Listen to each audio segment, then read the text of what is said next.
All right, great. Hey, I'm Arthur, I'm Benny. and thank you so much for hosting this. It's a pleasure to be here. Oh, for sure, for sure. Could you let the guys know a little bit about yourselves and Cryptokitties? Yeah, absolutely. Cryptokitties is digital cats on the blockchain. They're breedable, collectible, and adorable cats that live on the blockchain, and you can buy them, sell them, and create and breed them. So you can create new cats, new kitties, and it's a very fun experience. They're very fun to look at. They're super cute or funny or weird. Um, and I'm Arthur. I'm in engineering and product for Cryptokitties. And do you want to introduce a little bit of yourself, Benny? Yeah, so my name is Benny, and I work on the product side and also marketing community. Um, yeah, lots of different things, and have a roles in developing the product. Okay, that's very cool. Nice to meet you, and thanks for taking the time out of your hectic day, schedule to do this interview for, the Facebook group. I know there are a lot of members that are really excited about, owning CryptoKitties and whatnot. So Yeah. my next question is, what's the whole process like from pre-production to launch of the product? Were there any major hiccups along the way, and how is that handled? Also, were there any objections early on to the project as well? Well, in the beginning, we had a lot of discussions, and it was very different idea. Now it might seem like it's obvious, or that um, cats are obviously successful, but in the beginning we were like, wait, cats on the blockchain? Will people like it? Will people like those the artwork that exists right now? Are they going to find them cute as much as we do? So we had a lot of those questions, and the good thing is we did everything in a very good. We had a good process, right? So we tested it first. We showed it to people. We try to build it in public. We try to show to a bunch of different people first and get feedback early on. So I think that was very important. Um, so we started developing this probably around 6 months ago. The very first prototypes of the contracts, and then I think it was around October 15th, sort of. We went to East Waterloo with a very basic version. It was the alpha version of CryptoKitties. It was pretty ugly compared to what it is right now, but we were able to test with a bunch of people, and the game was a little bit different back then, but we could get feedback on how people were reading, how people were interacting with the game, how they thought the artwork was, and how they found the experience of using Ethereum and the transactions and MetaMask to interact with the kitties. So that was very valuable. And then after that, we started building the product full on. Right, we decided to go full speed, and we built the entire interface. What you see right now, between October 15th and our launch date, which was November 28th. Oh yeah, we also did a beta program, which was Hmm. kind of interesting, and we opened the code for a few developers to inspect and find and make sure that it was highest standard possible, free of bugs, Hmm. and we even found a couple bugs there, and we rewarded those developers who found them with a bug cat later on. Ah, So that was our process, basically, how we launched it, and that's why I think it was so successful. And yeah, do you have anything to add? Or Yeah, I think like going back to major hiccups. I think for us, we planned on launching CryptoKitties before Thanksgiving. The hmm. assumption is that people would still be working and would be willing to play the game. And so one of the things related to what Arthur said was we had this bounty program where we had people from the community, the Ethereum community, and elsewhere who were finding these bugs, and at the last minute, they found a really serious bug within our smart contracts, and it would have really caused a lot of chaos in my mind. And so we decided to make a video. I don't know, it wasn't fully released, but it was a video of us apologizing because we promised a lot of people, hey, we're going to be launching a day before Thanksgiving. And we ended up launching on Thanksgiving. But that actually worked in our favor because everyone kind of went home to their families. Okay, cool. And the talk of the American Thanksgiving was about blockchain, Bitcoin, and Cryptokitties. So we were involved in getting into conversations with nephews, uncles, grandmas. And, it was actually pretty interesting. But for us on our end, that was I think a major hiccup. Yeah. Wow. Well, glad that was avoided. Would that hiccup would have been as bad as the DAO hiccup, or it wasn't as bad? So, this wouldn't have been as bad as the DAO, but it would have allowed people to game the game. But now we of course have resolved it. That's why we delayed the launch. Okay. But that would have been quite fatal in terms of the market and why people would want to play the game. So. Oh wow. Well, I'm glad that was avoided. So, why was Ethereum chosen as a platform for Cryptokitties? Well, I think the main aspect was obviously the ability to create something on top of smart contracts early on, and I think that was something great that Ethereum added to the blockchain and the community, and also having solidity and having easy tools to build things. I mean, there's still lots of improvements, and it feels like when we were developing for Ethereum, it feels like 10 years ago when you had no way to debug or no way to do things, but still, it's much better than other blockchains. It was much better at the time, so I think that's why we chose it, and also because of adoption, right? A lot of people were adopting Ethereum. A lot of people had Ethereum to spend, and there's nothing really to spend Ethereum on, and we wanted to create that first experience, that marketplace where people could do something with their Ether. So very cool. So coming back to our Cryptokitties, how do you plan to keep the game progressing other than breeding kitties? Like, are you going to allow people to be able to provide items to entertain Cryptokitties like cats need in real life? Like, what are the next steps? Yeah, so we're definitely exploring this gaming aspect. If we look at this in a very in the gaming eye, like if you were a pro gamer or you played lots of mobile games, in reality, Cryptokitties as a game is quite boring right now, right? And we're safe to say that there's only a few actions you could do in it, and the nature of it was we're dealing with the blockchain, so we weren't able to add all these actions that would be in the on-chain. So for us, we do have a lot of plans to be able to progress this to be more of a mobile game, and it's something that will allow users to really engage with their kitties, right? Because people want to do lots of things. They want to decorate their kitties, they want to walk their kitties, they want to see their kitties, and we're definitely exploring those things for sure. Awesome.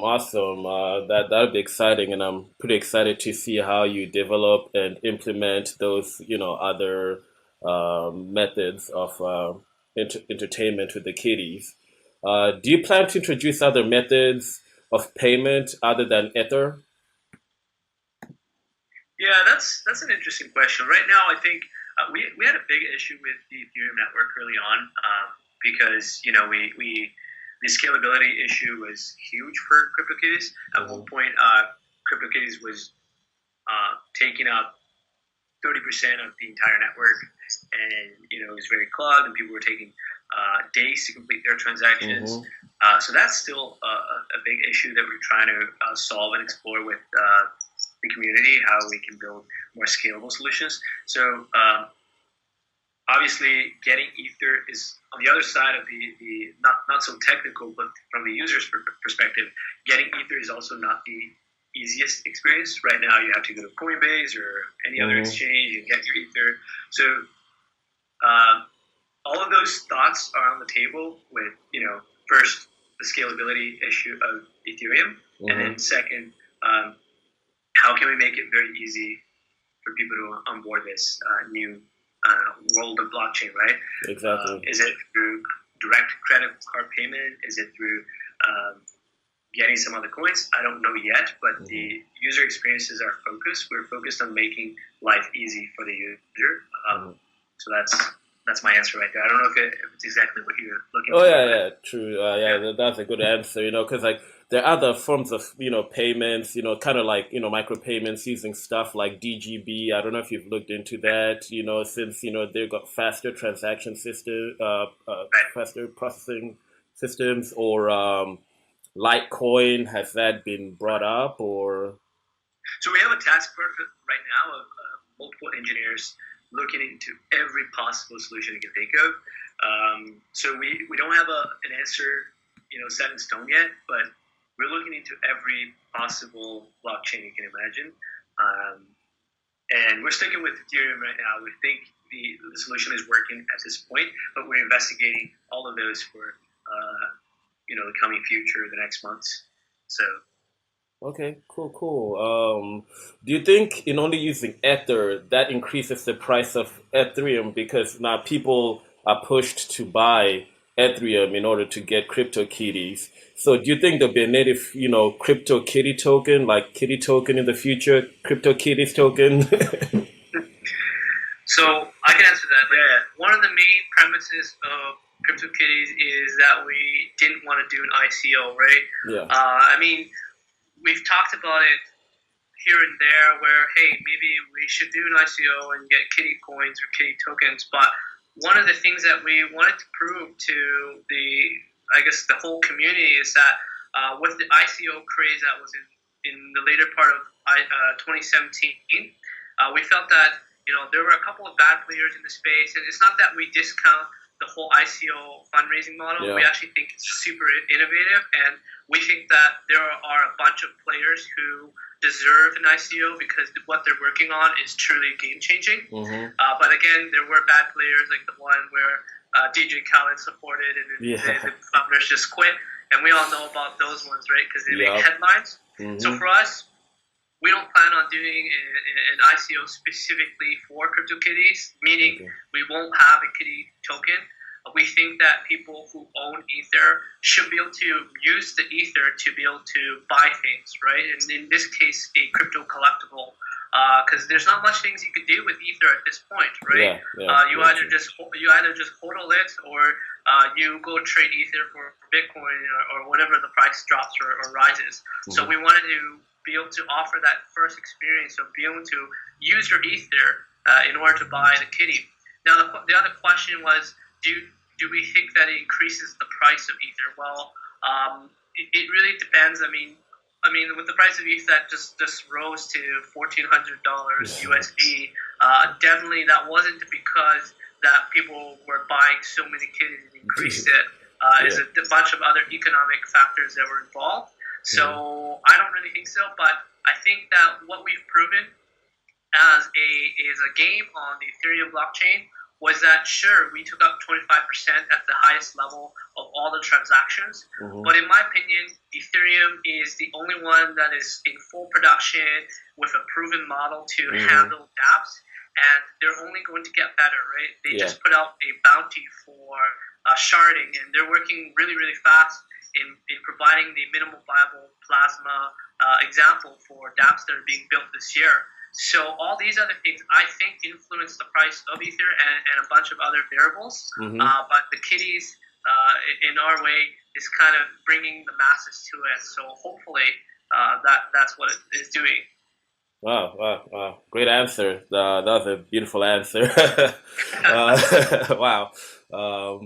What is the current method of obtaining Cryptokitties, and how do you plan to simplify it down the road? Sure. So right now you go to the site, and we have an onboarding process that teaches you how to first install MetaMask, and then you install it to Google Chrome or Firefox. And after that, you put some Ether in your MetaMask wallet. So that might be coming from Coinbase, for example, or any other wallet you might have already. And then after that, our site connects to MetaMask automatically, and you can buy Cryptokitties on our marketplace, right?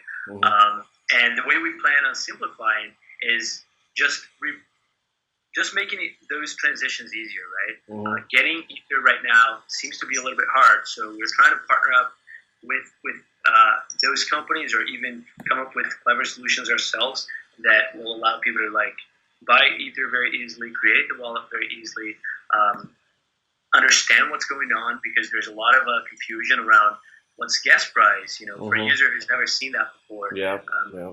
But what's a transaction fee? Because Coinbase calls it transaction fee, and then MetaMask calls it gas. So what's the difference between those, right? And so all of those things are confusing for a user who's new to the space. And I think our plan is to make it very simple, making it very smooth, teaching them as much as possible. And this has been a pretty cool goal of Cryptokitties, of onboarding people to blockchain, and people are learning so much from that experience. So we're planning on improving that and continuing down that road of teaching them how to operate on the Ethereum blockchain and others. Very cool, very cool. So can you explain the whole Gen O process? So Gen Zeros, that's a very interesting topic. When we were brainstorming Cryptokitties, we drew from a couple of influences, right? So there was CryptoPunks, there was Rare Pepe, there were Spells of Genesis. So there was already a couple of these, frontier surfers who were building the new generation of collectibles. And we kind of asked ourselves, how can we take it to the next level? And one of the ways that we did it was adding genetics inside of the kitties. And so when you add genetics inside of the kitties, then came the question of, how do we distribute these kitties? How can we create this economic structure where people are incentivized to actually breed and kind of trade and buy all these kitties? One way to do it, and I know that there's a couple of new crypto collectibles that are coming out there, is that they put a cap, right? So they're like, there will only be 1,000 of these animals or whatever, and they will just be distributed. So they're kind of, in a way, pre-mined collectibles. Okay. For us, we really felt that we wanted this game to be ongoing, and we wanted to build continuous anticipation for people who are playing this game.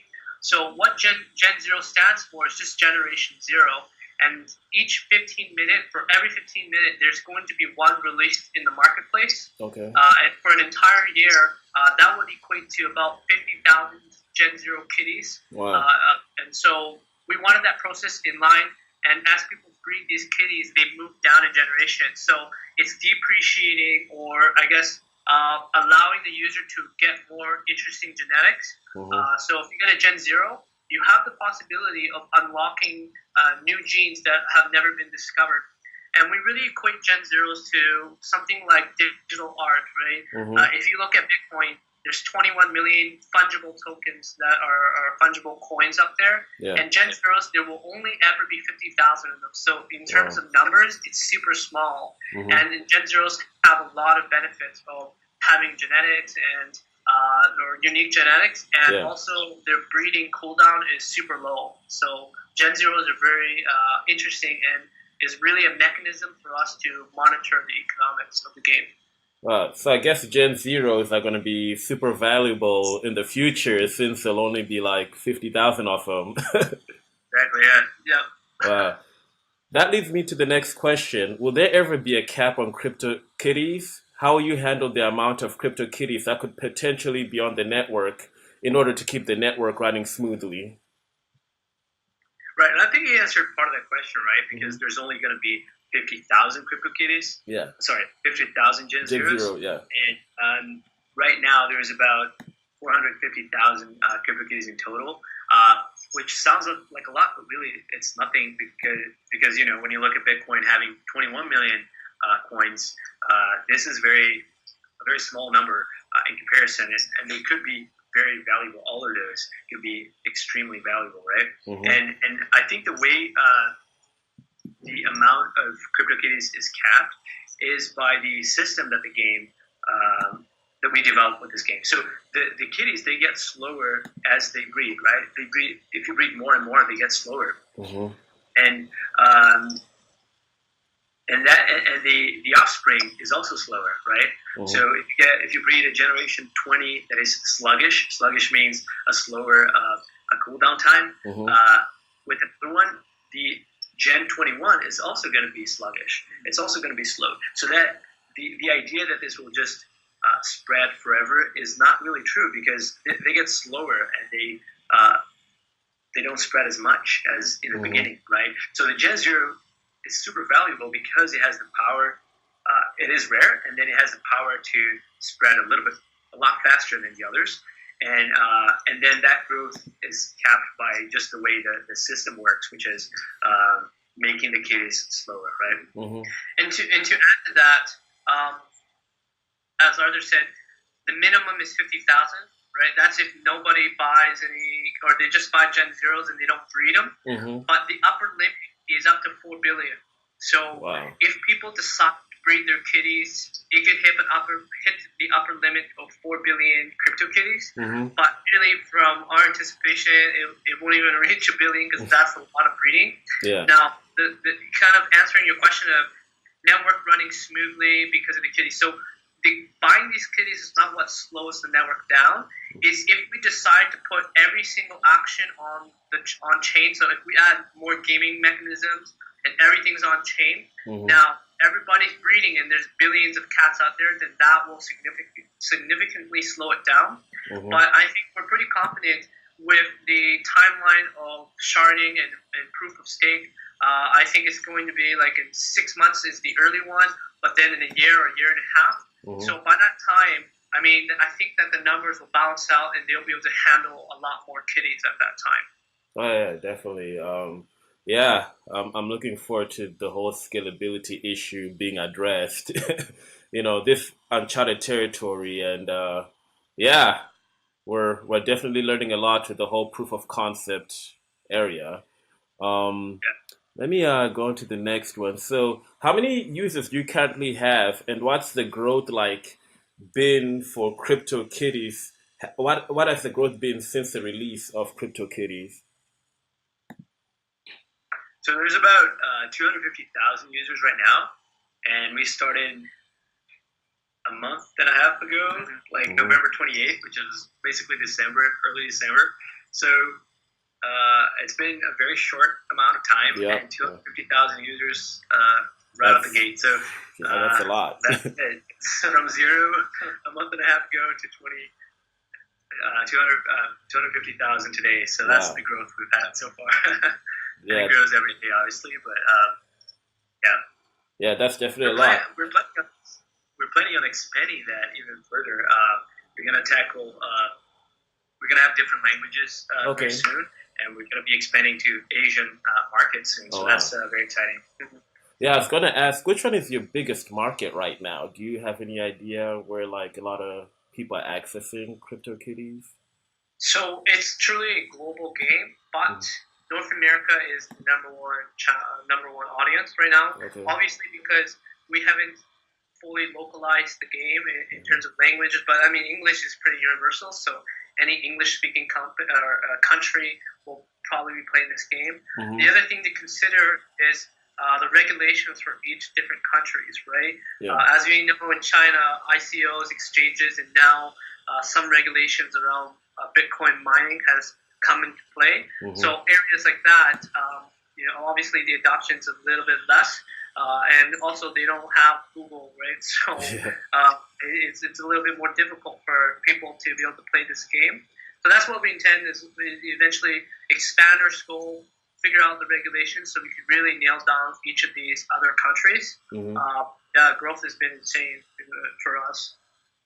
Wow. Well, yeah, I'm excited to follow the growth because, one day I just started reading CryptoKitties, and I was like, what's this, But, I'm glad that you guys are here and you're able to explain to the audience. I'm enjoying the information that you're sharing with us. So is there currently a way for mobile users to access Cryptokitties? So right now, I know there's a few wallets and a few apps that support CryptoKitties, Mm-hmm. and they're like Ethereum wallets, I think. But so you might be able to find like 3 or 4 of those on the App Store. Yeah. But at the same time, we're working on a mobile version of CryptoKitties. We're working on our own solution, which is going to be coming pretty shortly, and that's very exciting. I think that's going to unlock a super powerful consumer base. It's going to be commuting and playing with kitties and checking out the marketplace, interacting with them, liking kitties, watching kitties. Yeah, that's pretty cool. Well, definitely. Yeah, that I think capturing the mobile market would be big growth, especially for the Asian countries. A lot of people there, from what I've seen and heard, mobile gaming is big there. That brings sure. me on to the next question. How do you feel about Tron releasing crypto dogs? Justin Sun mentioned on his live video that they chose the dogs because it's Year of the Dog, but how do you feel the whole concept of now Tron going with crypto dogs and you guys have Cryptokitties? I think they chose the dog because we created CryptoKitties, and dog is a very, very obvious choice. So he wasn't very creative there. And he wasn't very creative with his UI either because it's an exact copy of CryptoKitties. But yeah, that's cool. I mean, there's been he's not the only one. There's been a couple of copycats or people trying to create a similar version of CryptoKitties, and that's expected. I think that's fine. That's healthy, and that's always going to happen. And we really do see that the future is collectibles, right? And if we look at the way that art has evolved, starting from back in the day where art was on a canvas and then evolved into like marble carving, and we really think that the next, the future of art or digital art is art that is immutable, that cannot be replicated, and that's the factor from the blockchain. And the second thing is that people can interact with these art pieces, right? So as I said before, Gen Zeros, there's only 50,000 of them, and in 100 years or in 1,000 years, they will still live because Ethereum will still be here if people are still running these nodes on their computers. And not only that, we do see that CryptoKitties will have a mark in history.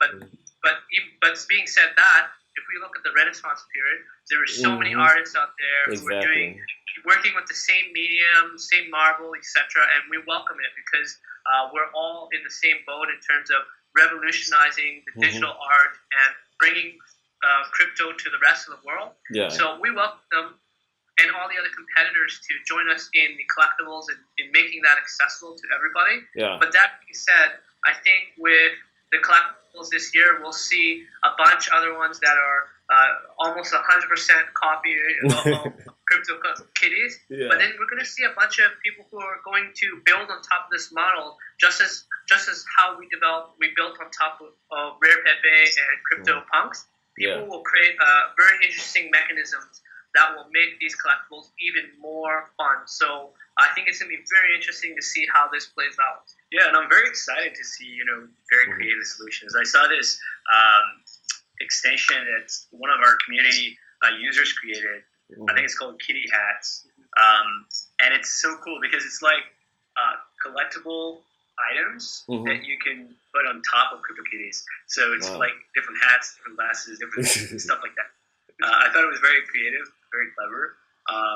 And, I'm excited to see other ones that are not necessarily related to CryptoKitties at all, but that brings a new item to the game. Like CryptoKitties is all about genetics, and can we explore anything else? Can we create collectibles that have something different about them that makes them unique? So I think that's very exciting, and I'm excited to see other people developing that. Yeah, definitely. Yeah, I'll be excited to see how the development process for that and how the community grows. And also, I'm pretty excited to see how Tron will differentiate themselves with crypto dogs. But I was a bit I'm also a proponent for Tron. I believe in what they're doing. But when they say they're doing a crypto dogs, I was like, come on, guys, let's be a bit more original. I mean, you guys are with Alibaba, I think you guys should be, doing something else, But like you said, you guys, you welcome the, competition, and I just want to see how it plays out with them. And if you have any idea, if you're working on something cool, you're free to reach us at any time, and we're more than happy to talk about it or discuss with you and chat. I think it's very healthy, and I think the community should be building that community of collectibles, and be creating more value, right?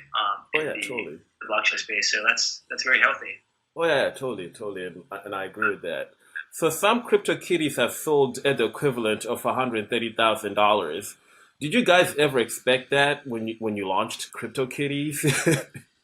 No. we expected it, but not in the time frame. I mean, we sold the Genesis cat, right? At that time, it was around that much in terms of USD, and that was within like the first 3 days of the official launch. So we didn't expect it to be in such short timeline. Mm-hmm. Wow. Yeah. Wow. Yeah, because, when I was reading about it, I was like, man, 50,000, 100, what? I was like, I didn't know people with that kind of money were in Bitcoin or, Ethereum, because I've been trading and doing this whole thing for like 3 years. And I remember when Ethereum was like 80 cents, and now it's like 1,400. And just to see like, the cash that's flooded in, whether for interest or people just experimenting, it's just mind blowing. So is it possible to take the kitties offline and breed them, let's say without an internet connection, if you have multiple kittens? Well, if you're running your own blockchain, like your own Geth node or something like that, it is technically possible. But obviously, you would have to sync to the rest of the network and make sure that your transactions are successful. But yeah, I guess. Wow. All right. Yeah. Because I was kind of interested in seeing, if there'll be any offline elements to it. Yeah, you could even operate directly through these smart contracts, right? You don't have to use our UI if you don't want to. In fact, you could use something like My Ether Wallet to play with the contracts and breed and do all of the operations that you would normally do without the website. And you could do the same thing on your own computer, on your own network, even simulating the whole Cryptokitties environment on a different network instead of the mainnet, like Ropsten or Ringsby, right? So it is entirely possible. It's just not most people are not doing that, obviously. Yeah, true. That's, I guess, too in depth for the casual consumer and the casual people just getting into crypto. It's still a whole new field. That's even an interesting story. At first, we thought about testing just the smart contract in our alpha, and we were like, hey, do we think that people are gonna be interested in just testing smart contract transactions without even seeing what the cat looks like? Yeah.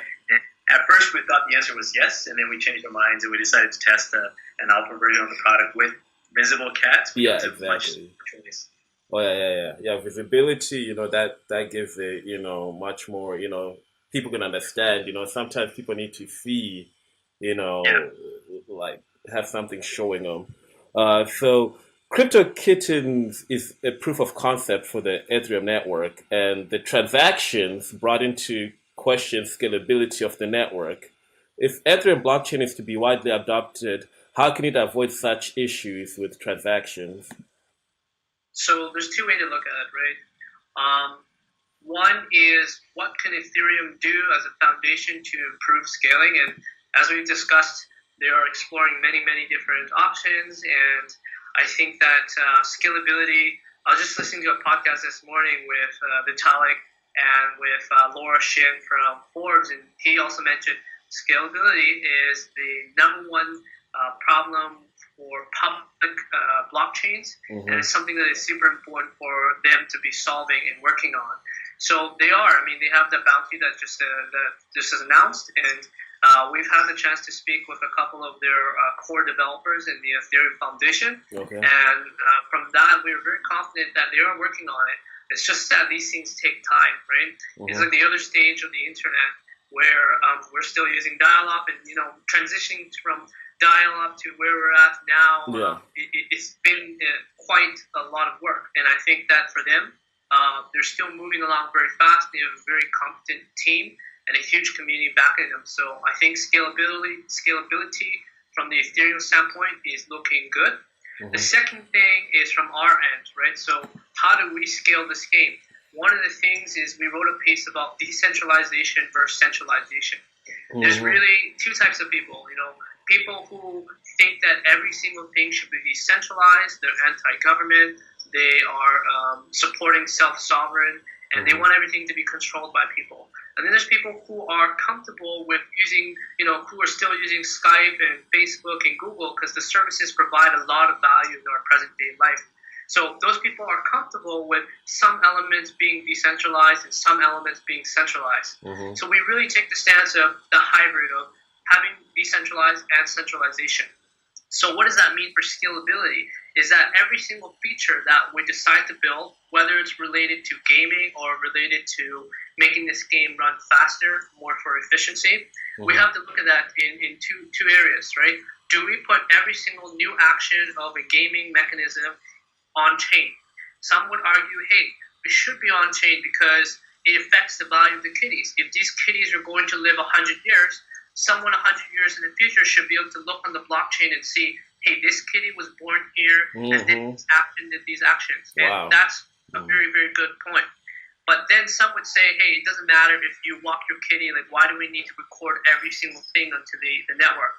Right now, the present day, if we were to decide to build these gaming features, I think we're taking the stance that we would prefer it to be off-chain. I think that Vitalik and the rest of the team would probably prefer if we put it off-chain as well, or at least explore different channels like side chains to be able to do these types of activities. Yeah. So I think that in our respect, there's a lot of consideration, and that's the reason why we're not shipping all these gaming features immediately, because we have to evaluate whether or not it's viable and will not clog up the network again.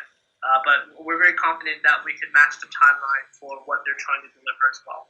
Oh, and on top of that, I would just like to add, you mentioned that proof of concept, and I think it's very interesting that Cryptokitties sort of pushes that demand on the network and other applications that are coming as well. Mm-hmm. Without users, there's no scalability issue, right? So the scalability issue exists because there are more and more users. There's more and more usage of the network, and I think that's a very healthy pressure, because the more we bring blockchain to the masses, the more scalability problems we can solve. Right? Mm-hmm. We won't be solving things that are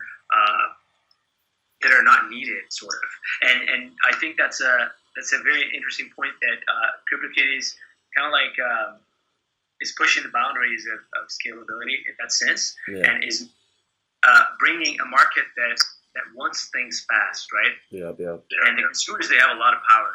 Consumers have the power to create requirements, right? To say, hey, I don't want this taking 6 hours to complete. I don't want this taking 6 minutes. I want it to be instant. And that's the consumer demand that is very, very strong, and that will drive people to improve the systems, right? Whether that's blockchain, whether that's the user interface of different apps, or different scalability of different points. Anything that you can think of will become faster and better if people engage, right? So we should welcome people to blockchain and not push them away because it's causing scalability problems, sort of. True. Because all of those people joining the blockchain causes will bring the transformations that we envision for the future. Mm-hmm. It will bring the huge decentralization success that we envision for all the different challenges that we're saying that blockchain faces right now. So I think that's very healthy, and I think we're proud to be one of the leaders in that in that push of of usage. Yeah. Well, yeah, definitely. Like one of the main reasons I started my group was so, people can be educated on different aspects of the blockchain, not Yeah. just thinking about buying Lambos, but like actually understanding where they're putting their money into, how to research, how to, you know, be able to understand white papers, roadmaps, like, this blockchain thing is totally different from companies that are out there right now. When Apple is working on something, they don't tell us. We just have to wait. Oh, are they going to release a new iPhone? And it's all speculation.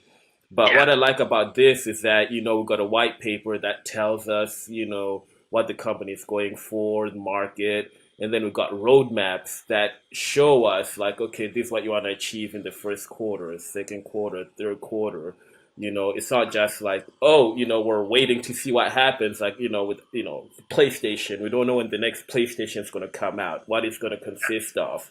But here, we've got roadmaps, and I really want people to be able to understand that and see that, Cryptokitties, Syscoin, Digibyte, whatever, there's value in it, and that value will be seen in the future. Right now we're, you know, adopting, we're the early adopters before everybody else starts adopting. So that's why I kind of created this group, so people could understand this and not just think, oh, it's a quick way of making money, because, there's more to it, that people like you guys that are putting in work and time to test, these new blockchains methods, so I'm hoping that people can come to realize that this is more than just cryptocurrency. This is like a renaissance, like you were saying. Yeah. And, Yeah. we can be part of it. We're like right there. So I'm hoping, the 8,000 members in my group, and counting, will be able to sense that and understand that. With that being said, are you guys hiring? And if so, how can people from the group apply? The answer is yes. We're hiring. Our website is the website for hiring is axiomzen.co. And you can go there and you can find the careers link. We're expanding very quickly in terms of blockchain initiatives, and we have interest in people who are fascinated with the field, but also have a founder mentality, sort of. So people who are entrepreneurs and people who are thinking about solutions for problems and want to execute on them. So go to the website. We have a few positions there that are listed. If you think you should still join us and the position is not listed, apply anyways and send us a reason why you should be part. Definitely. Yeah. Yeah, definitely. I work as a filmmaker here in LA. And when I first moved out to Los Angeles, that's what I did. I just set up my work to a bunch of people, and I was just like, hey, check out my work, until some people are like, sure, and, they took me under the wing. So when you mentioned that, why you think we should hire you, it's like, I kind of did the same thing, just set up my portfolio, until a couple of people are like, we'll take you on board, because, you never know until you knock on the door, right? So, yeah, exactly. is there anything else you'd like to add as we wrap it up? Any information, any upcoming games that you might want to share if you're allowed to? I'll leave that up to you, Arthur. No, just thank you so much for listening in and watching us. I think we're very excited about Cryptokitties. We're working really hard. We the past month and a half has been very successful, but also a lot of hard work from the entire team. We're currently 12 people and expanding very quickly. So it's been a fascinating ride so far, but this is just the beginning, and that's the very important thing to highlight here, because in crypto time, one day seems to be so long, like it seems to be like a month in traditional time, right? One day Ethereum can shoot up 20% and people go crazy, and the next day it goes down, and the same thing happens with Cryptokitties, right? People are demanding very quick action and development from outside, and that's very exciting. and we're working really hard to live up to the expectations of our users. And I think people are going to be very happy with some of the things that we're developing. So if you want to play CryptoKitties, just go to our website, cryptokitties.co. We're also welcoming people to our Discord community.